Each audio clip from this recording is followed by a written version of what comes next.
الحمد لله وكفى وسلام على عباده الذين اصطفى أما بعد قال الله تبارك وتعالى في القرآن المجيد والفرقان الحميد أعوذ بالله من الشيطان الرجيم بسم الله الرحمن الرحيم وسارعوا إلى مغفرة من ربكم وجنة صدق الله العظيم.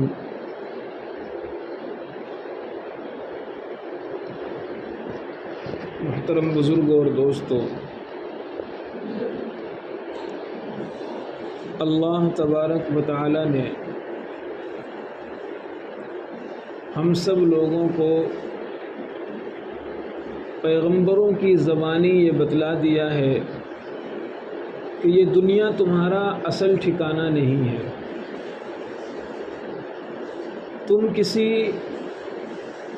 اور دنیا سے آئے ہو، کسی اور دنیا میں تمہیں جانا ہے، یہ دنیا تمہارا ہمیشہ رہنے کا گھر نہیں ہے، یہ زندگی تمہاری ہمیشہ کے لیے نہیں دی گئی ہے۔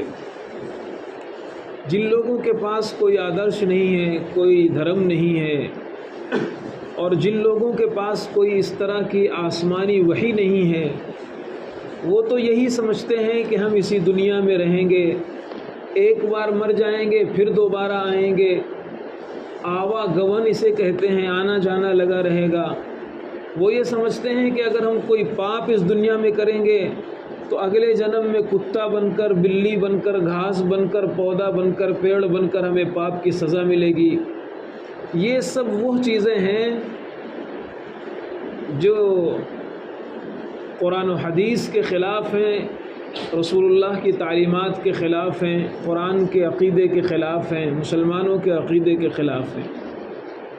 ایک مسلمان جس کے پاس قرآن ہے، جس کے پاس نبی کی تعلیمات ہیں، اس میں صاف صاف یہ ہے کہ اے مسلمانوں، تمہیں مرنا ہے، مرنے کے بعد تمہیں دوبارہ زندہ ہونا ہے، اپنے اللہ کے سامنے تمہیں پیش ہونا ہے، اپنی زندگی کا تمہیں حساب دینا ہے، ایک ایک پل کا، ایک ایک لمحے کا، ایک ایک قطرے کا، ایک ایک گھونٹ کا، ایک ایک لقمے کا، ایک ایک بدن میں استعمال کرنے والے کپڑوں کا، ایک ایک عمل کا، ایک ایک بول کا، ایک ایک سوچ کا، ایک نگاہ کا، ایک ہاتھ کا، پیر کا، یعنی جتنے بھی تمہارے کرتوت، اعمال، افعال، اقوال جو بھی ہوں گے وہ سب اللہ کے سامنے پیش کیے جائیں گے۔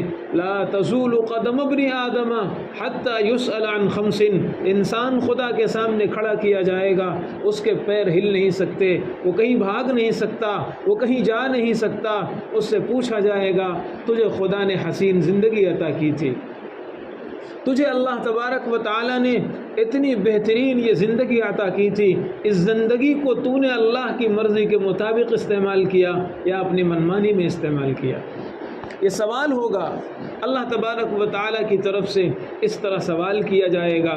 تو پتہ یہ چلا کہ اے مسلمانوں، بزرگوں اور دوستوں، ہم اس دنیا کے باسی حقیقت میں نہیں ہیں۔